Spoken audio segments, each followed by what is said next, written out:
como está siendo proyectado, vamos a ver esta lectura del versículo número 36 al versículo 43.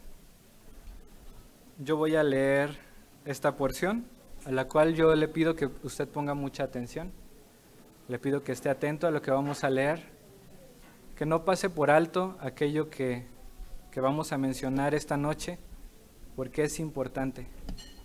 Le pido que usted ponga su mirada allí, si lo tiene, y si no, que escuche con atención. Me voy a permitir hacer esta lectura. Inicio en el versículo número 36 del capítulo 12 del Evangelio de Juan. Dice así la palabra: Entre tanto que tenéis la luz, creed en la luz, para que seáis hijos de luz. Estas cosas habló Jesús, y se fue y se ocultó de ellos. Pero a pesar de que había hecho tantas señales delante de ellos, no creían en él, para que se cumpliese la palabra del profeta Isaías, que dijo: Señor, ¿quién ha creído a nuestro anuncio? ¿Y a quién se ha revelado el brazo del Señor? Por esto no podían creer, porque también dijo Isaías: cegó los ojos de ellos y endureció su corazón, para que no vean con los ojos y entiendan con el corazón y se conviertan y yo los sane. Isaías dijo esto cuando vio su gloria y habló acerca de él. Con todo eso, aún de los gobernantes muchos creyeron en él, pero a causa de los fariseos no lo confesaban, para no ser expulsados de la sinagoga. Y fíjese cómo dice el versículo 43, porque amaban más la gloria de los hombres que la gloria de Dios. Qué importante pasaje de la palabra. Ahora también viene un momento especial, en el cual yo le pido que si usted tiene un celular con sonido, póngalo en modo de vibrador, póngalo en modo de silencio, para evitar toda distracción, ya que el tiempo siguiente es muy importante. Entonces le pido solamente, si lo puede apagar, si no, póngalo en modo vibrador, en modo de silencio, y voy a dar tiempo al pastor.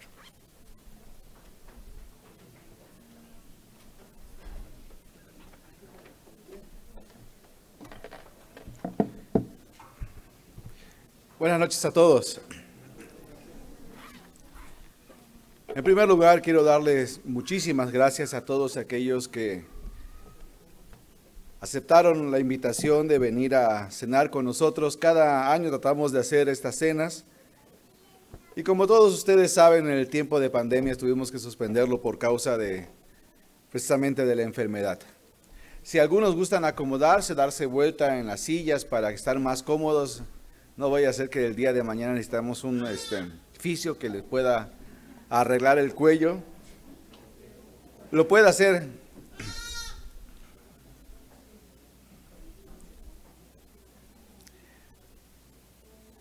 Y agradezco su atención también, como decía Romeo hace un momento, si alguno de ustedes trae un celular, si pudiera colocarlo en modo vibrador, por favor, para que podamos prestar atención en este momento.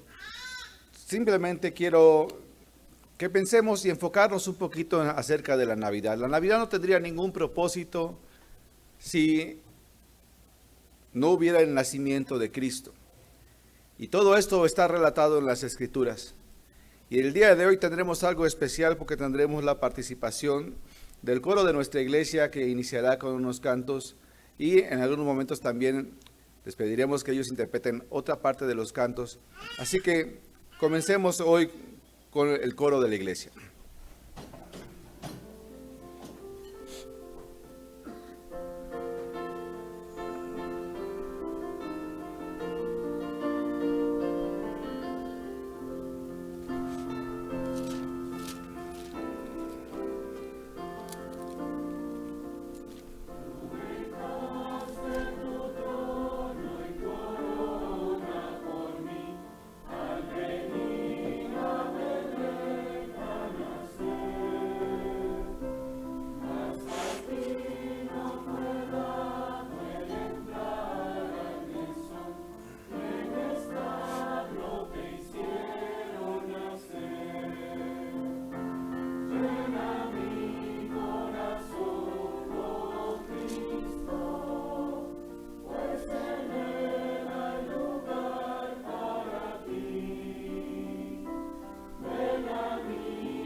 Quisiera que en esta noche pudiéramos considerar la idea de lo que representa la Navidad.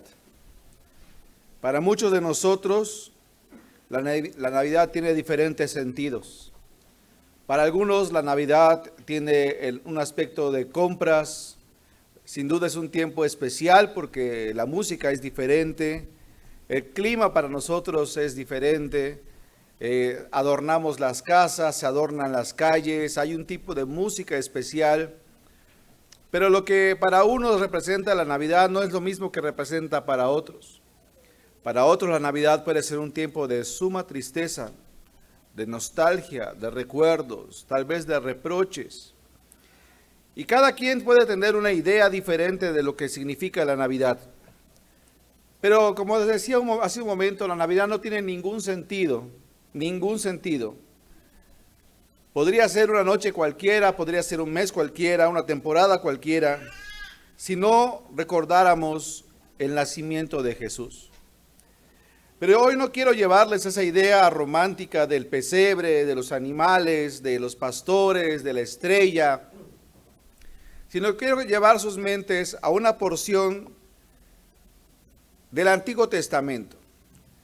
Porque el nacimiento de Jesús fue un acto que fue profetizado 750 años antes de que Jesús naciera. Quiero que usted más o menos piense y calcule 750 años antes de que esto sucediera. Nuestra independencia tiene más de 200 años. Eso es muchísimo tiempo. Pero imagínense 750 años antes. Y la porción que yo quisiera que usted pudiera fijarse, no lo tiene que buscar, lo vamos a proyectar, está en Miqueas capítulo 5, versículos 1 y 2. Esta es una porción que muchas personas consideran como una porción tradicional de la Navidad. Miqueas capítulo 5, versículos 1 y 2 dice lo siguiente: Rodéate ahora de muros, hija de guerreros. Nos han sitiado, con vara herirán en la mejilla al juez de Israel. Pero tú, Belén Efrata, pequeña para estar entre las familias de Judá, de ti me saldrá el que será Señor en Israel, y sus salidas son desde el principio de los días de la eternidad. Permítame leérselo nuevamente. Rodéate ahora de muros, hija de guerreros. Nos han sitiado con vara herirán en la mejilla al juez de Israel. Pero tú, Belén Efrata, pequeña para estar entre las familias de Judá, de ti me saldrá el que será Señor en Israel, y sus salidas son desde el principio de los días de la eternidad. El versículo 1 dice, nos revela algo muy importante. Dice así: rodéate ahora de muros, hija de guerreros, nos han sitiado. Miqueas fue uno de los profetas llamados profetas menores. ¿Por qué se le llamaban profetas menores? Bueno, porque el contenido de su profecía era un contenido breve. Hay otro grupo de profetas llamados los profetas mayores. Estos profetas tienen una mayor cantidad de mensaje en su profecía. Tales son como Isaías, Jeremías, Ezequiel. Pero Miqueas es un profeta menor. Su libro tiene apenas 7 capítulos. Y este tiempo en que está describiendo Nehemías es un tiempo difícil. La nación estaba sufriendo una profunda descomposición moral y espiritual. Pero por otro lado, ellos también tenían una amenaza militar. Una gran nación de aquellos tiempos eran los asirios, al norte. Y ellos estaban pensando invadirles. Y es verdad que en un futuro no muy lejano, Dios usaría esta nación para castigar a los judíos con una derrota humillante. Así que usted puede ver que en esta profecía que usted tiene aquí, hay problemas de adentro y hay problemas de afuera. Por un lado está un problema militar, un problema de una invasión, pero por el otro lado hay problemas de adentro. Hay una terrible corrupción interna. Había una descomposición moral, una descomposición espiritual, una descomposición política, de tal manera que el panorama era desolador. Y en medio de este panorama desolador que vemos en esta pequeña profecía, aparece precisamente la promesa de un Salvador. Dice el versículo 2, pero tú, Belén, Efrata, no la anterior, la que estábamos, pequeña para estar entre las familias de Judá, de ti me saldrá el que será Señor en Israel, y sus salidas son desde el principio, desde los días de la eternidad. Se profetiza un Señor, un Mesías. La palabra Mesías es una palabra hebrea que significa ungido. Esta es la misma palabra que nosotros traducimos al griego como la palabra Cristo.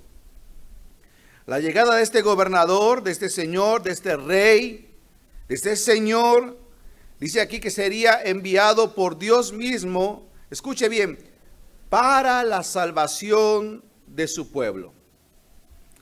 Y en esta sencilla cita, Dios nos revela a través del profeta Miqueas tres aspectos interesantes que son muy relevantes para nosotros en el día de hoy.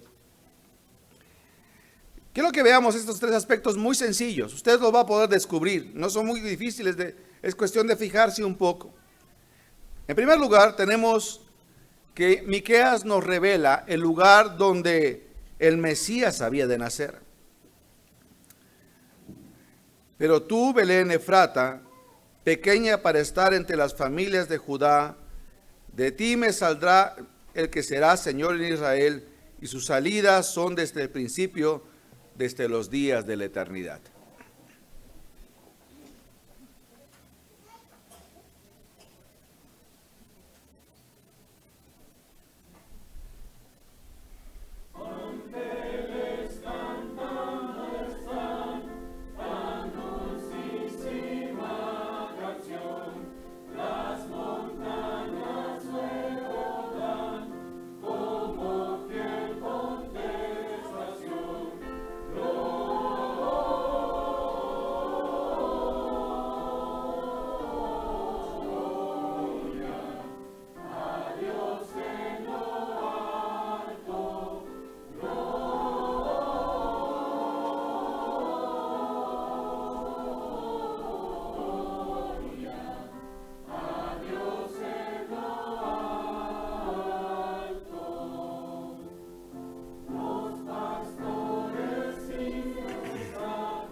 Ustedes se acordarán que en la historia de Jesús llegó un grupo de astrónomos y de dignatarios que la tradición nos dice que eran 3 reyes magos.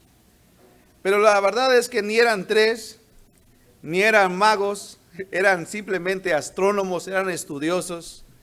Lo que sí sabemos es que eran dignatarios, y no eran tres. Tal vez deducimos que eran tres por el oro, incienso y la mirra. Pero esto podía llegar en cantidades más grandes. Y tampoco se llamaban Melchor, Gaspar y Baltasar. Y tampoco vinieron en camellos y caballos y elefantes. Estos eran estudiosos, eran dignatarios. Y cuando estos hombres llegaron, lo primero que hicieron es preguntar, ¿dónde nacería el rey de los judíos? ¿Sabe una cosa? Herodes era un hombre muy suspicaz. Era un hombre muy inseguro, ambicioso de la posición que él tenía como rey. Y era un hombre tan ambicioso y tan inseguro que cuando su hijo mayor nació, al poco tiempo él lo mató porque él tenía miedo de que su hijo ocupara su lugar. Pues este rey llamado Herodes le dijo a esos dignatarios que le dijeran a él dónde es que había de nacer este rey. Y es más, preguntó a los estudiosos y ellos indagaron, y la respuesta fue esta porción que usted tiene aquí. Pero tú, Belén Efrata. Este era el lugar donde iba a nacer el Mesías. Los judíos no tenían ninguna duda de dónde este rey nacería. Anunciado 750 años. Y aquí cabe una pregunta. ¿Por qué en Belén? ¿Por qué en Belén? ¿Sabe? Belén era una aldea tan pequeña, tan pequeña, que el profeta Miqueas dice aquí, pero tú, Belén Efrata, pequeña para estar entre las familias de Judá. ¿Sabe qué significa eso? Que al momento de hacer un censo, era tan pequeña que no la contaron. Por eso dice ahí, pequeña para estar entre las familias. No hubo una contabilidad, pero Dios escogió esta pequeña y insignificante aldea para que naciera el Salvador. No era lo importante Belén, no era importante el lugar. Jesús nació en un pequeño pueblo donde ni siquiera hubo lugar para ellos en un mesón, no había hoteles en aquel tiempo, y dice que él nació en un establo. Y quiero que ustedes sepan que los establos no es como usted los imagina, con heno abajo, la vaca a un lado y el pesebre. El pesebre es donde los animales bebían el agua. Y era simplemente un espacio que se rascaba en la piedra caliza para poder resguardarse de las heladas. En ese lugar tan inseguro y tan friolento como podría ser, en ese lugar nació Jesús. ¿Y por qué nació Jesús en un lugar tan insignificante, tan pequeño? Déjeme darle probablemente dos razones por las cuales sucedió esto. En primer lugar, porque Dios suele hacer las cosas de tal manera que su gloria sea exaltada y que la soberbia del hombre sea humillada. Si Belén hubiera sido una ciudad grande, una ciudad importante, famosa, tal vez por su poderío, por su belleza, por su capacidad económica, pues muchos dirían, qué buen lugar en donde él nació. Si usted hubiera tenido la oportunidad de decidir dónde nacer, ¿dónde hubiera nacido usted? Si usted hubiera decidido el lugar, el país donde usted va a nacer, la ciudad donde le hubiera gustado nacer, ¿a dónde le hubiera gustado nacer? Estoy seguro que a todos les hubiera gustado nacer en Mérida.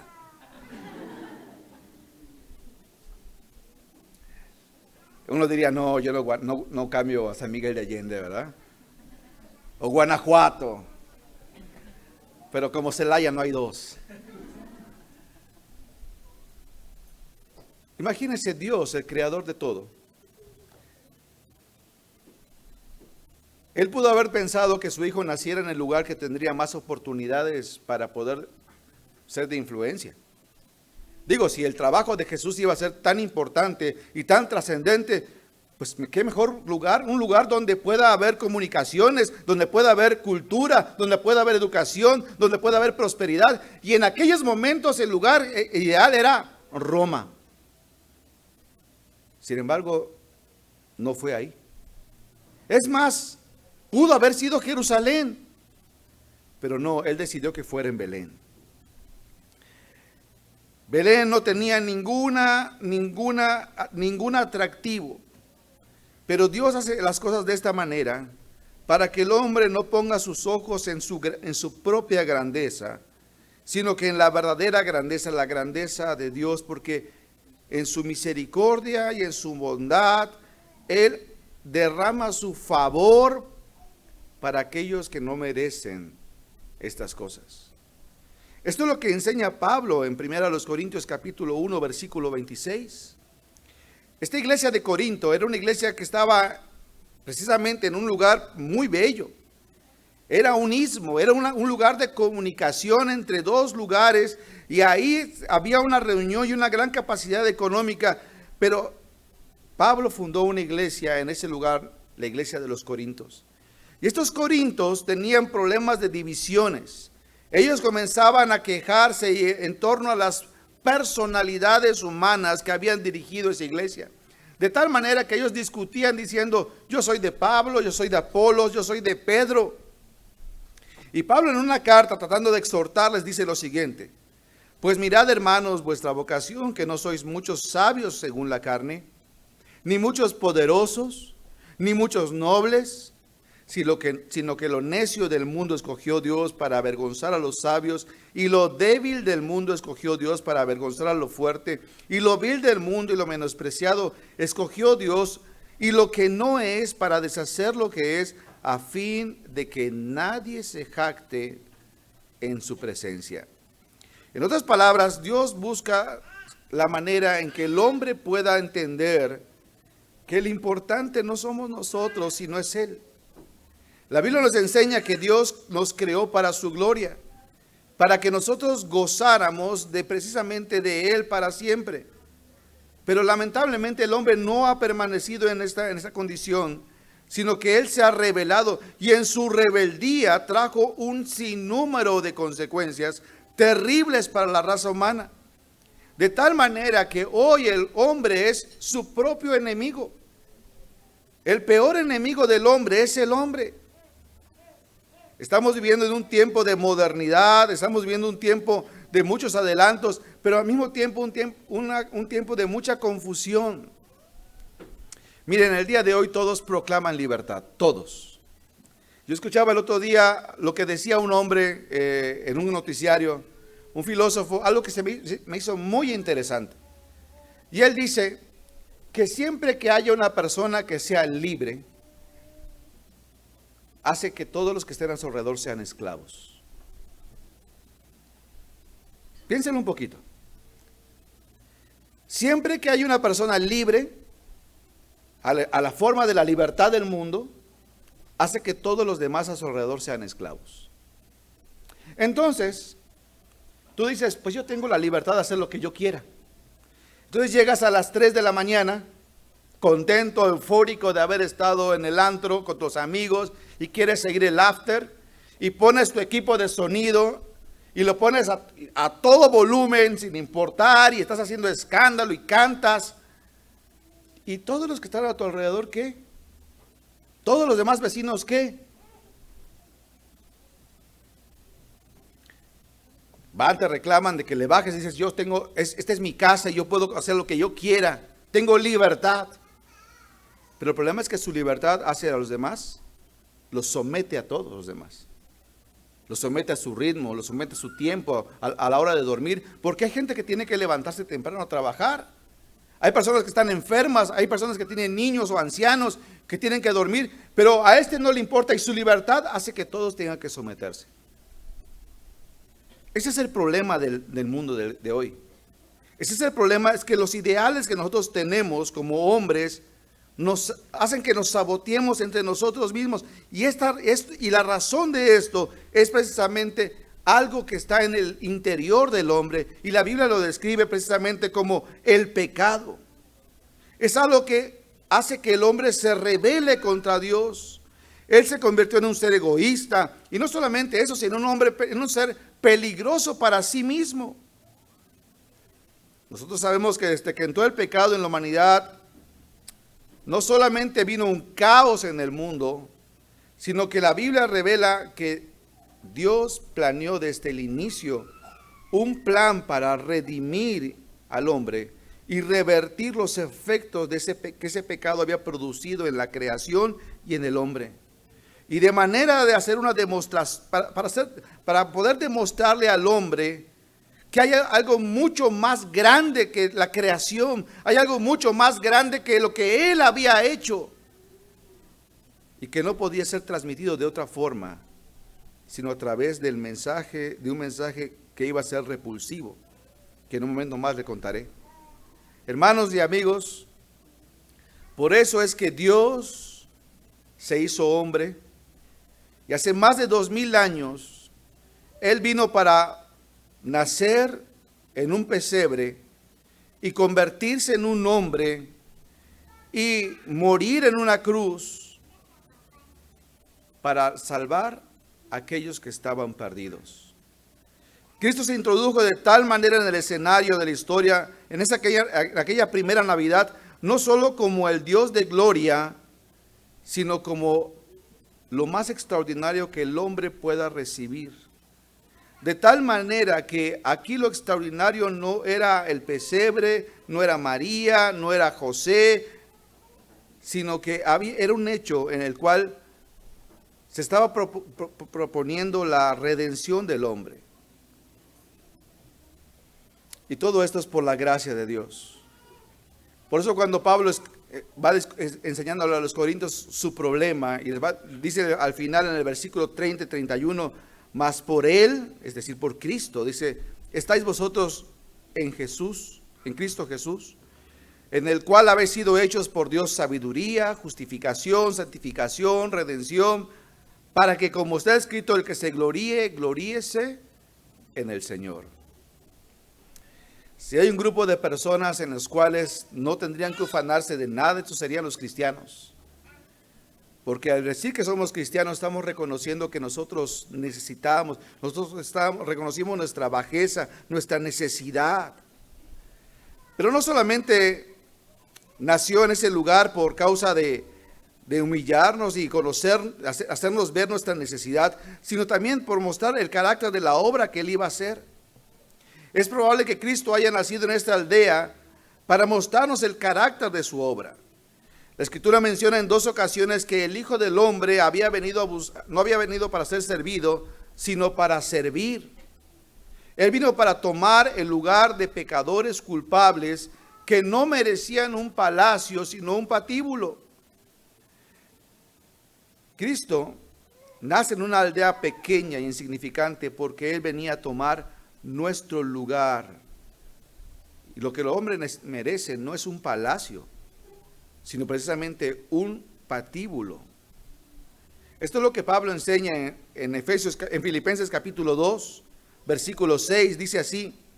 Pablo, escribiendo a esta iglesia de Filipos, le dice: haya pues en vosotros este sentir que hubo también en Cristo Jesús, el cual siendo en forma de Dios, no estimó el ser igual a Dios como cosa que aferrarse, sino que se despojó a sí mismo, tomando forma de siervo, hecho semejante a los hombres, y estando en la condición de hombre, se humilló a sí mismo, haciéndose obediente hasta la muerte y muerte de cruz. Jesús murió de una manera espantosa, pero no solamente eso, murió inocentemente. ¿Qué había hecho de mal Jesús? Pero no solamente murió humillantemente, sino dice el versículo 9 de este mismo capítulo 5, por lo cual Dios también lo exaltó hasta lo sumo y le dio un nombre que es sobre todo nombre, para que en el nombre de Jesús se doble toda rodilla de los que están en los cielos y en la tierra y debajo de la tierra, y toda lengua confiese que Jesucristo es el Señor, para gloria de Dios Padre. Él fue humillado hasta lo sumo, pero después fue exaltado hasta lo sumo. Ahora, Miqueas no solamente profetiza 750 años antes el lugar donde iba a nacer Jesús, sino que Miqueas profetiza la naturaleza de su gobierno. La naturaleza de su gobierno. Vea lo que dice el versículo 2 nuevamente. Miqueas 5:2. Dice así: pero tú, Belén Efrata, pequeña para estar entre las familias de Judá, de ti me saldrá el que será, ¿qué? Señor en Israel. Esto es muy interesante porque es obvio que el Mesías prometido venía en calidad de gobernador. Es lo que dice. Pero algo que nosotros nos confundimos es que esta porción no dice de ti saldrá el Señor, el que será Señor de Israel. No. Sino que dice que de ti me saldrá el que será Señor en Israel. En otras palabras, ese que nacerá en ti viene de parte de mí. Esto es algo muy interesante porque Dios hace muchas cosas por Él, pero usando a otros instrumentos. En el libro de Samuel, primero de Samuel, capítulo 16, se cuenta la historia cuando uno de los reyes, el primer rey de Israel, Saúl, es desechado, y el profeta Samuel llora y llora y llora por Saúl.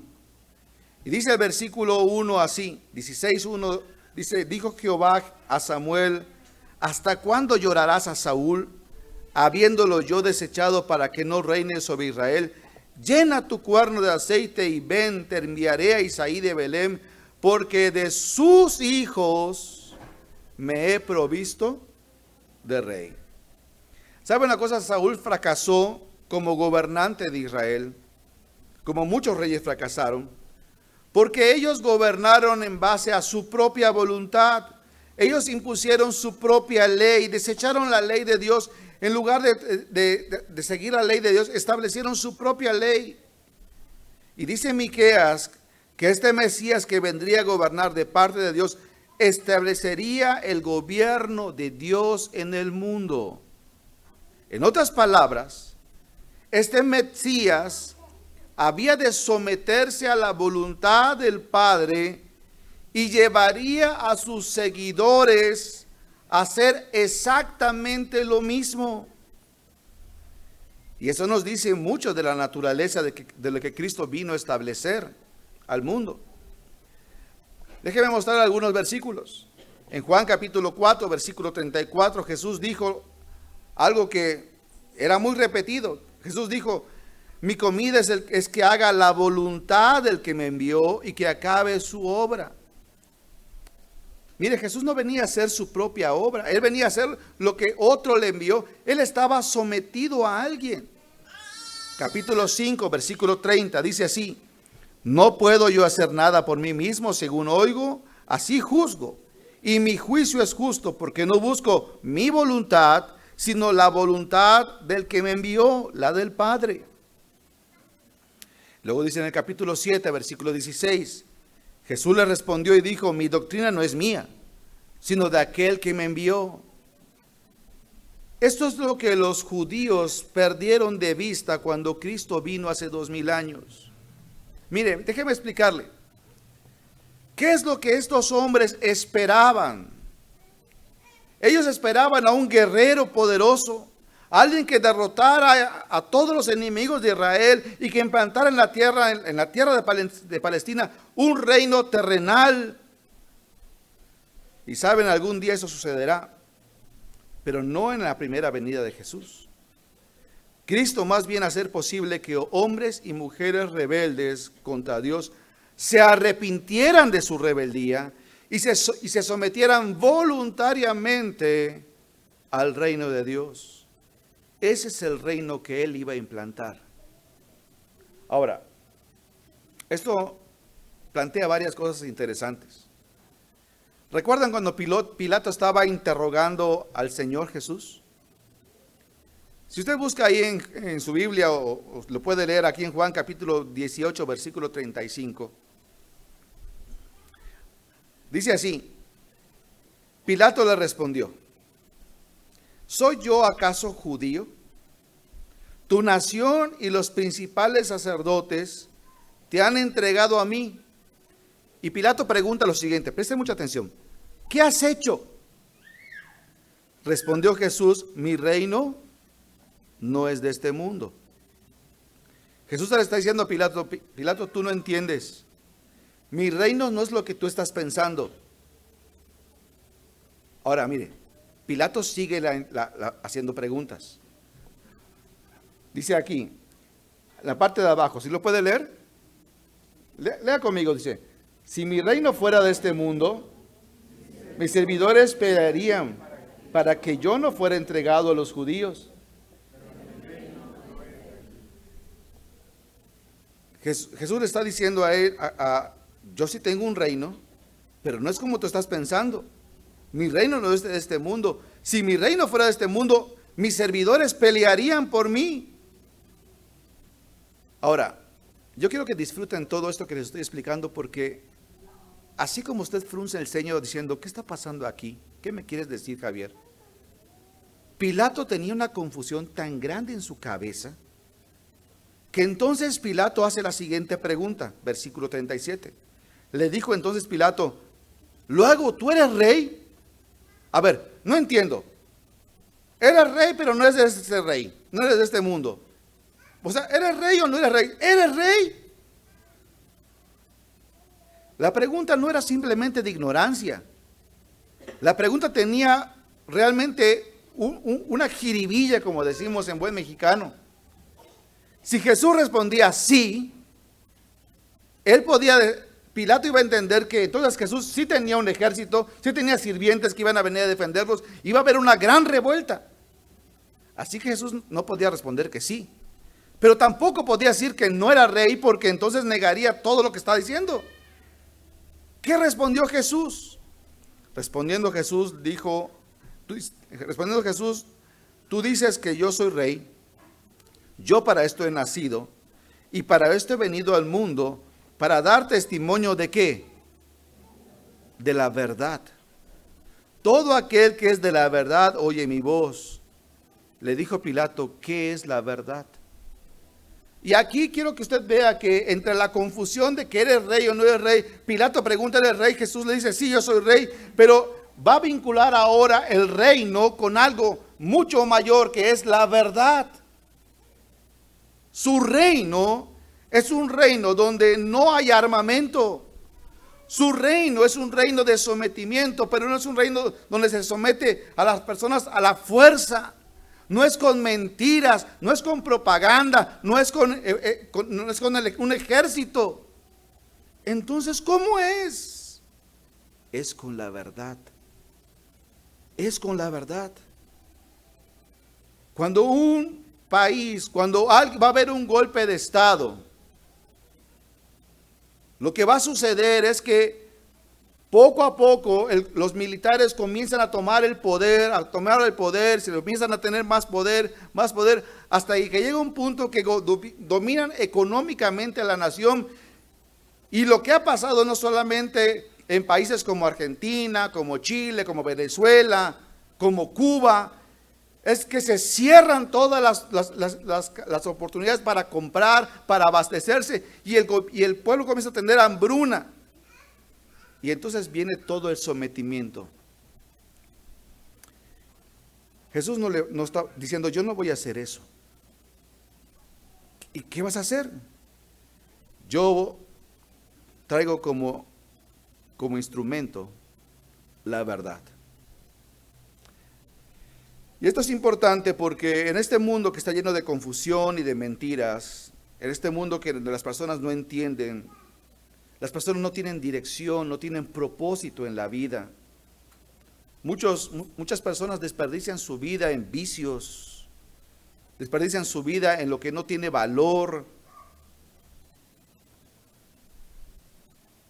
Yo recuerdo todavía aquellas noches en las cuales, después de pasar un tiempo sin duda interesante, de alegrías, de muchas sonrisas, de mucho relajo, yo llegaba a la casa y decía, ay, bueno, ya acabó.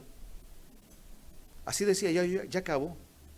Y lo que decía es que esto no puede ser siempre. Al día siguiente hay que hacer lo que siempre hacemos y seguir adelante. porque no puedo prolongarlo más. Y la vida no tiene sentido, no tiene dirección, siempre tenemos algo que es vacío. Los jóvenes desperdician, las personas desperdician sus vidas en trabajos, que sin duda es importante trabajar, pero el trabajo es algo que termina. Y después de dedicarle 25, 30, 35 años a un trabajo, de repente te dicen gracias y dices, ya estuvo, ya, no hay más, no hay reconocimiento, lo que yo esperaba no se dio. Hay gente que se esperanza en conseguir riquezas y trabaja toda su vida en conseguir ese tipo de cosas para que al final todo lo acumulado se lo lleve otro. Pero el reino de Cristo no venía a implantar, que venía a implantar en los hombres, no era un reino sometido por la fuerza, sino que era un reino donde las personas se someterían voluntariamente a la verdad. Y sabe que la verdad no es un contenido, no es una cantidad, no es una cuestión académica. La verdad es una persona. En el libro de Juan colocó ahí, registró varias veces en que Jesús dijo, yo soy esto, yo soy la puerta, yo soy la verdad y la vida.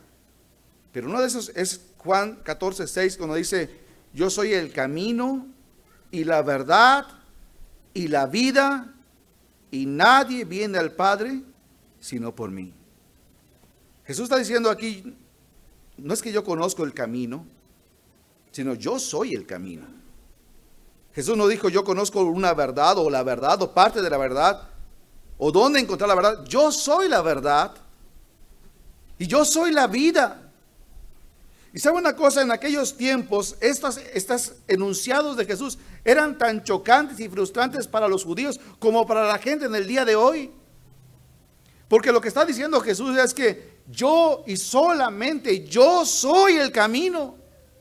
No hay nadie más. No es Pedro, no es una iglesia, no es una denominación. Solo soy yo. Ni siquiera es José, ni siquiera es María, no es Moisés, no son los 10 mandamientos. Y cuando los judíos escuchaban esos absolutos de Jesús, crujían los dientes, se enojaban. De hecho, cuando Jesús dice, yo soy la puerta, la idea de la puerta, no sé si ustedes han visto, precisamente allá en Guanajuato, los callejones están angostos a veces. Pues en Israel los callejones son iguales. Y hay puertas muy angostas donde tú no puedes pasar con otra cosa que no sea solamente tú. Los que ya tenemos un poco de peso, de repente pasamos entre las sillas y se te atora ahí el cinturón y estás ahí. No, sí paso. La idea de entrar por esa puerta es que puedas entrar sin nada. Pero que solamente entres por esa puerta. Y Jesús dice aquí, yo soy el camino y la verdad y la vida. Y luego dice, nadie viene al Padre si no es por mí. Miqueas profetiza el lugar del nacimiento de Jesús. Miqueas profetiza la naturaleza del gobierno que él venía a implantar. Él no venía a someter a las personas a la fuerza. Él les traía la verdad para que ellos pudieran conocerla. Él vino para que lo conociéramos y de manera voluntaria nos rindiéramos a Él. Pero hay un tercer aspecto que quiere Miqueas exponer y es la esencia de la naturaleza del Mesías. Dice nuevamente el capítulo 5, versículo 2 de Miqueas, pero tú, Belén Efrata, pequeña para estar entre las familias de Judá, de ti me saldrá el que será Señor en Israel, y sus salidas son desde el principio, desde los días de la eternidad. Y aquí es donde se pone interesante porque esto parece a primera vista algo contradictorio. Por un lado nos dice que el Mesías habría de nacer como nacemos todos, y hasta donde nosotros sabemos, nosotros nacemos y vamos a morir, pero aquí dice que su salida es desde el principio, desde la eternidad. El engendramiento de todo ser humano tiene un inicio, marca un inicio. Pero lo que Miqueas dice aquí es que el gobernante que había de nacer en Belén sería eterno. O sea, ¿qué es la eternidad? Y yo les pregunto a ustedes, si yo les preguntara ¿qué es eternidad?, ¿qué me respondería? ¿Qué es eternidad? Algo que perdura. Esta definición de algo que perdura quiere decir que hay algo que tuvo un inicio, pero no tiene fin. Y ese es un concepto de eternidad, correcto. Ese es el concepto de eternidad humana. Pero el concepto que los judíos tenían de Dios con respecto a la eternidad es que la deidad no tiene ni principio ni fin. Es decir, es un ser atemporal. No tiene tiempo. El tiempo no es algo que lo gobierne. Todo lo que él vive es eternidad. Y tal vez tratando de hacer algo burdo, pero para ayudar a nuestras mentes finitas, la eternidad podríamos definirla como un presente continuo. Pero que no tiene ni pasado ni futuro. La Biblia es maravillosa. Y yo creo que en muchas ocasiones, cuando se escribieron algunas cosas, los autores que iban describiendo estas cosas no siempre entendían todo lo que ellos iban escribiendo. Y les voy a dar un ejemplo de esto. No quiero decir que ellos escribieron mecánicamente, porque no se trata de eso en la inspiración. Pero en aquellos tiempos en que Miqueas escribe, Belén es muy probable que no existiera. Por eso dice Primera de Pedro, capítulo 1, versículo 10.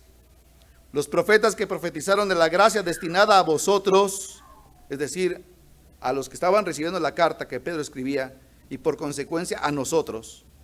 Los profetas que profetizaron de la gracia destinada a vosotros, inquirieron diligentemente, indagaron acerca de esta salvación, escudriñando qué persona y qué tiempo indicaba el Espíritu de Cristo que estaba en ellos, el cual anunciaba de antemano los sufrimientos y las glorias que vendrían tras ellos.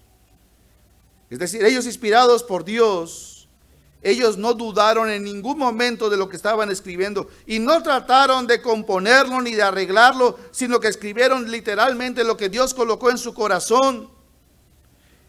Y Miqueas coloca 750 años antes que el Mesías nacería en Belén, y dice que existiría para siempre. Pero no solo eso. Si algo que los judíos sabían es que había un solo ser y existe un solo ser que es eterno, y ese es Dios. Déjeme mostrarle lo que dice Isaías capítulo 40 versículo 28. Isaías fue un profeta contemporáneo de Miqueas, y dice el versículo 28: ¿no has sabido, no has oído que el Dios eterno es Jehová, el cual creó los confines de la tierra? No desfallece ni se fatiga con cansancio, y su entendimiento no hay quien lo alcance. Él da esfuerzo al cansado y multiplica las fuerzas al que no tiene ningunas.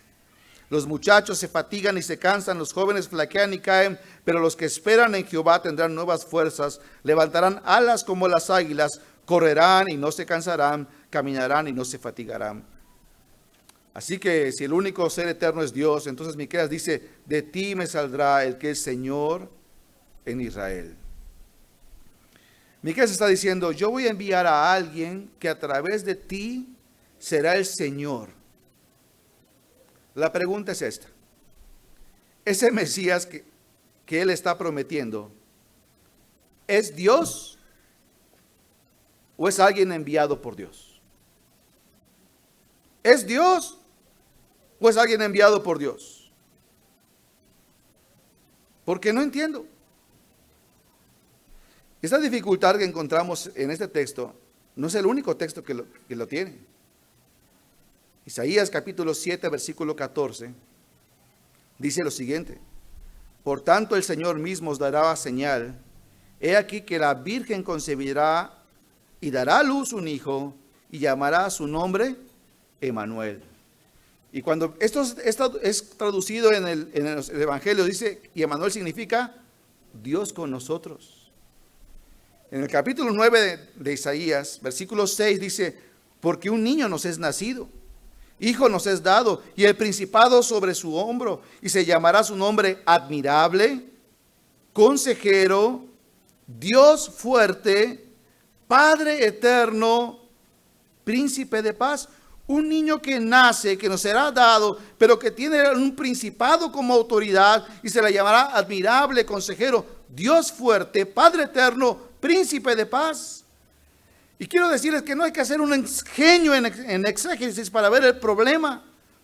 ¿Cómo puede ser alguien llamado Dios fuerte, Padre eterno, y al mismo tiempo nacer? La respuesta a esta pregunta no solo es la más misteriosa que el hombre haya podido hacerse, sino que es la más extraordinaria que el ser humano puede escuchar. Lo que ocurrió hace más de 2000 años en la aldea de Belén no fue el nacimiento de un niño común y corriente, sino que en un acto de amor extravagante, el más majestuoso de la historia, la segunda persona de la Trinidad, Dios, Jesús se hizo hombre voluntariamente. Fue enviado por Dios el Padre para rescatar a pecadores como tú y como yo, muriendo en la cruz del Calvario. Por esto este niño puede ser llamado con toda propiedad Dios fuerte y Padre eterno. Jesús dijo de sí mismo: yo y el Padre uno somos.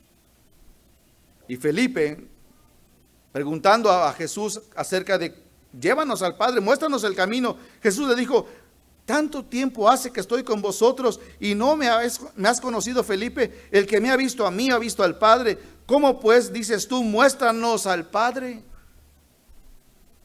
La solución al dilema es que Jesús nació como un niño en la aldea de Belén, pero él no era otro niño. Él era la segunda persona de la Trinidad. Era Dios, escúcheme, era Dios enfundándose en carne, usando la carne como un velo para que su gloria no nos destruyera y al mismo tiempo pudiera salvarnos. Pero Él tuvo que nacer como un bebé.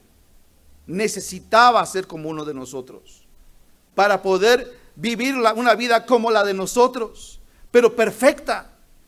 Y siendo perfecta, entonces podía ofrecerse como el sacrificio vicario, sustitutorio, para que nosotros pudiéramos tener vida eterna, no a través de nuestros méritos, sino a través de la cuenta que Él estaba pagando, de la redención que Él estaba generando. Así que Dios envía a Dios. Dios el Padre enviando a Dios el Hijo. Esta es la enseñanza de Juan 1:1. En el principio era el Verbo, y el Verbo era con Dios, y el Verbo era Dios. Hay algunas Biblias de otras religiones que cambian ese era un Dios, dice. Pero si ese cambio de ellos fuera correcto, entonces podríamos decirle a ellos que son politeístas, porque habla acerca de que puede haber dos o tres. Pero la traducción correcta es: en el principio era el Verbo, y el Verbo era Dios, era con Dios, y el Verbo era Dios. Pero por si hubiera dudas, para que no quedara dudas, el versículo 14 dice: y aquel Verbo fue hecho carne y habitó entre nosotros, y vimos su gloria, gloria como del unigénito del Padre, lleno de gracia y verdad. Este es el hecho extraordinario que supuestamente el mundo estará recordando la noche de la Navidad. El nacimiento de aquel que vino a redimirnos del pecado, para que nosotros pudiésemos cumplir el propósito de nuestra existencia, glorificar a Dios y gozarnos en Él por siempre. La Navidad es un recordatorio perenne de que algo anda mal en el mundo, porque el vivir para Dios es difícil, pero en Cristo es posible. La gloria de Dios tiene que ver muy poco con la celebración que nosotros tenemos, con el hecho de abrir regalos, con el hecho de comer, disfrutar un tiempo, brindar. La Navidad toca un nervio que difícilmente queremos exponer. Nosotros como pecadores necesitamos de un Salvador.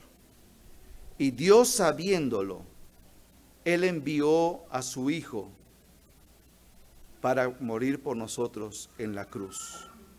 Por eso dice en Lucas capítulo 2, versículo 13, que los ángeles cantaron lo siguiente: y repentinamente apareció con el ángel una multitud de huestes celestiales que alababan a Dios y decían: gloria a Dios en las alturas y en la tierra paz, buena voluntad para con los hombres.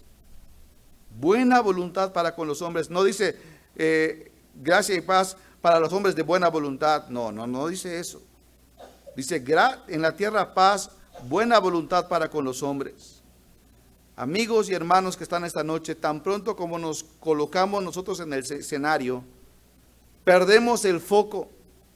Nosotros no somos los protagonistas de la historia. El papel protagónico es Dios. Él creó todas las cosas para su gloria y Él está esperando que nosotros podamos responder a eso. Por eso Cristo vino, nació como un bebé. Y piensa en esto: Él era tan frágil como los bebés que están aquí. Podía caerse, podía lastimarse, podía morir, lo podían matar sin que Él pudiera meter las manos. Y piense aún más en esto. Cuando el ángel le dice a José que Herodes iba a buscar al niño para matarlo, si yo hubiese sido Dios, que es un pensamiento muy feo, pero si yo hubiese sido Dios, ¿qué hubiera sido más fácil? Decirle a José: agarra a tu esposa y camina, huye a Egipto, o matar a Herodes. ¿Qué hubiese sido más fácil? Y hubiese sido más efectivo.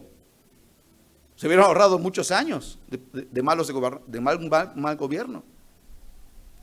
Pero Dios no piensa como nosotros.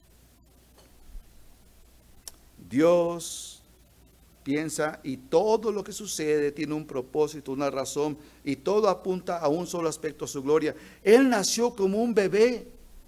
Él tuvo las aflicciones y las tentaciones de un joven, pero Él las venció, no como Dios, sino como un ser humano. Y luego hizo buenas obras, sanó a personas, resucitó personas, liberó a endemoniados. Y cuando entró en Jerusalén, las personas dijeron: Hosana, bendito el que viene en el nombre del Señor. Y después, solamente unos días después, gritaron: crucifícale, crucifícale. Y sabe una cosa: Él fue crucificado y al tercer día resucitó. Por eso es que el coro tiene un himno en relación a esto, en relación a la resurrección de Cristo.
La profecía de Miqueas, en su esencia, trae un mensaje que no es agradable para los oídos de las personas,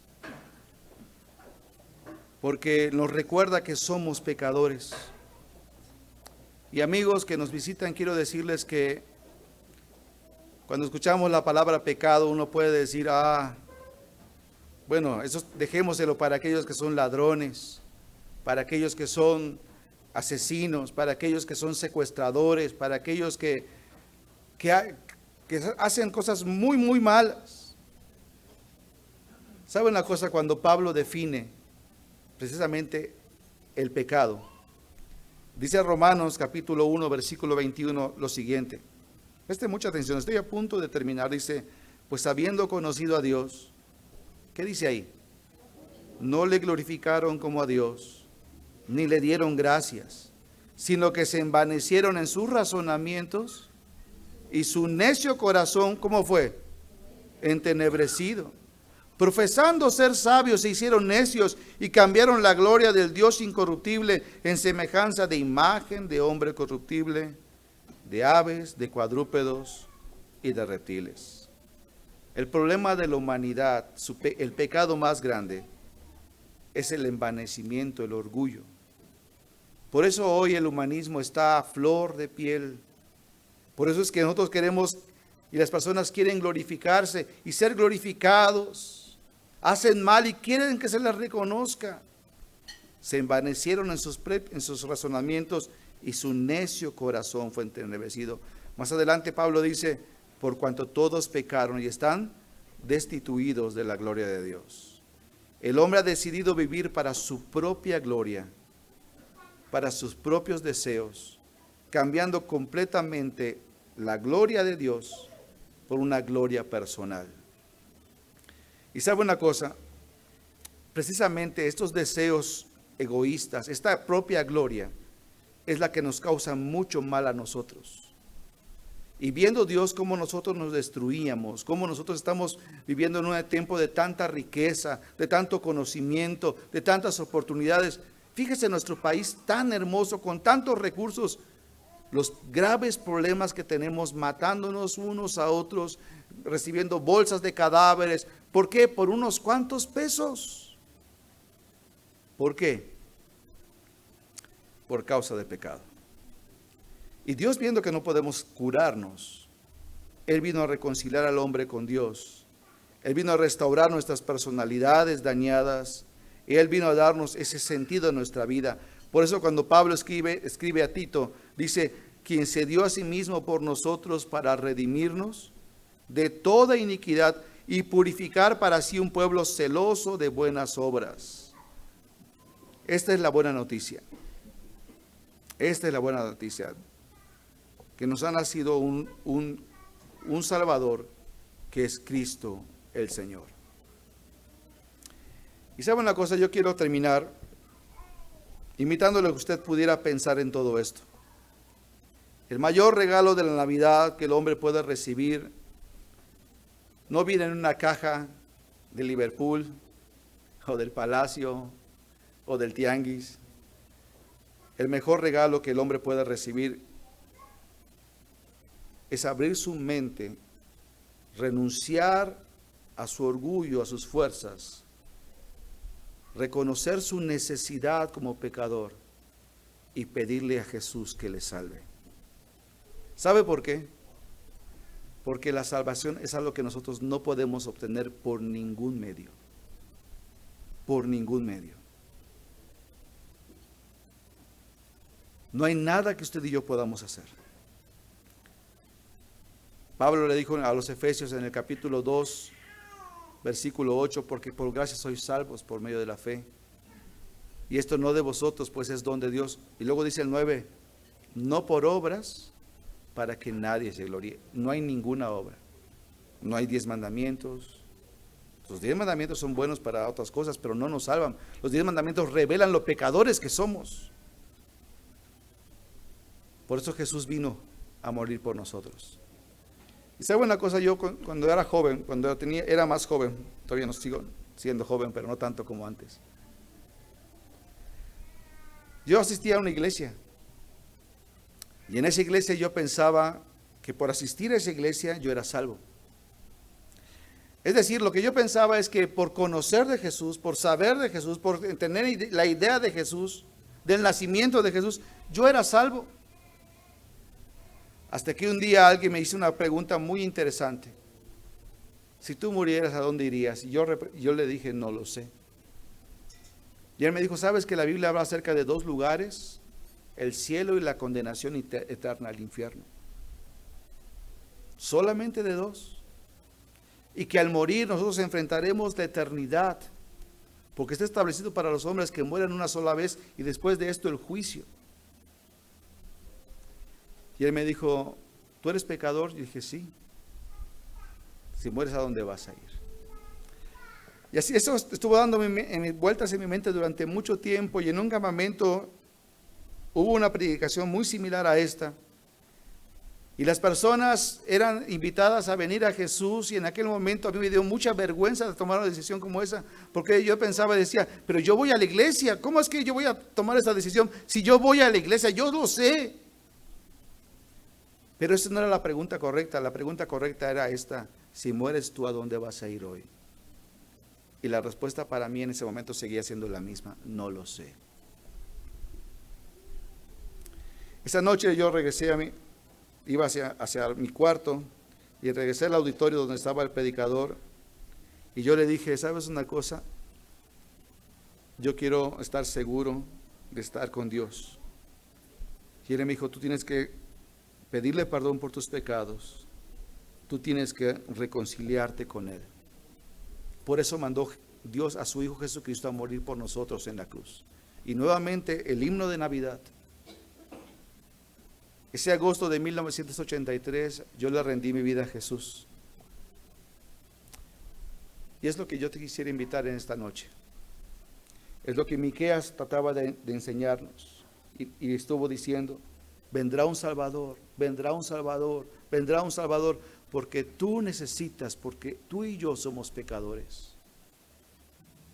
No es algo que, no es cuestión de pertenecer a una iglesia, no es cuestión de tener una religión, es cuestión de venir a Jesús y pedirle que te salve. De una manera respetuosa me gustaría pedirle a usted que inclinara su rostro, que cierre sus ojos. Vamos a orar a Dios. Dios, en esta hora te quiero dar gracias en primer lugar por tu palabra, porque ella nos anuncia y nos dice lo que tú quieres para nosotros. Tu palabra nos revela que el hombre ha caído, que el hombre es un pecador. Y tu palabra revela que desde el principio que el hombre cayó y se convirtió en un pecador, tú ideaste un plan para la salvación. Y pasados los años tú mandaste a tu Hijo Jesucristo para nacer como un bebé en un pesebre y luego crecer, morir en una cruz, ser sepultado y al tercer día resucitar, para que todo aquel que en Él cree no se pierda, mas tenga vida eterna. Señor, esa es la invitación, ese es el gran regalo, que nosotros somos exhortados, animados a poder escuchar y aceptar. Y en actitud de oración, yo quisiera preguntar humildemente, ¿habrá en esta noche alguien que dice, pastor, yo entiendo que soy pecador? Yo no sabía por qué había un vacío en mi vida que trataba de llenar a través del trabajo, a través de la diversión, a través de los placeres, a través del conocimiento, pero no me llenaba. Y hoy me doy cuenta que la necesidad que tengo es de Cristo. Si hubiera alguna dama, algún caballero en esta noche que dice, pastor, yo quiero tener esa relación con Jesús. Reconozco que soy pecador o pecadora. Me arrepiento de mis pecados.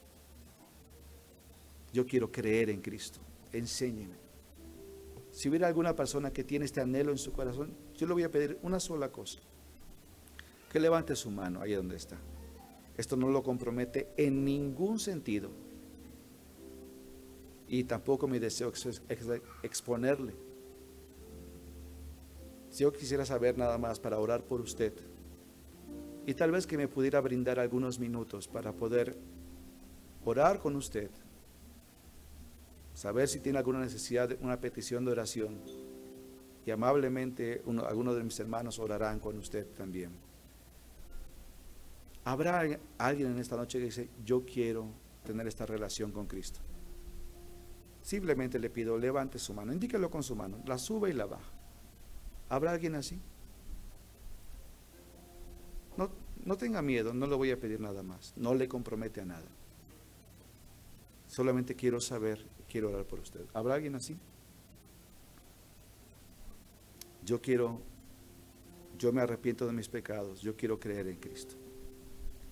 ¿Habrá alguien así? Gracias a Dios, hay un caballero. ¿Habrá alguien más? Gracias a Dios hay una dama, hay una señorita. Posiblemente alguien diga, yo no lo entiendo muy bien.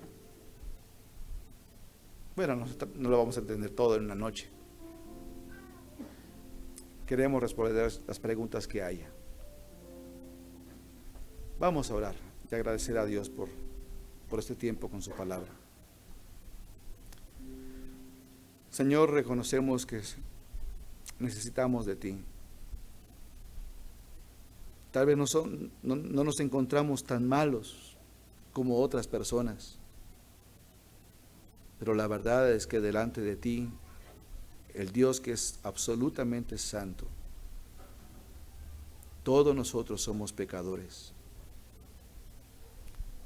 Y el día de mañana enfrentaremos delante de ti un juicio en el cual seremos juzgados por una sola verdad, lo que hicimos con el mensaje del Evangelio. ¿Lo aceptamos o lo rechazamos? Yo te quiero dar gracias por las personas que hoy con sinceridad han manifestado el anhelo de tener un encuentro contigo, de conocerte, de creer en ti. Y te pido, Señor, que tú nos ayudes en esta noche. También te agradezco de una vez, Señor, y aprovecho para pedirte por los alimentos que vamos a ingerir en unos momentos más. Bendícelos y gracias también por las manos que lo han preparado. Te agradecemos por este tiempo. En el nombre de Jesús. Amén.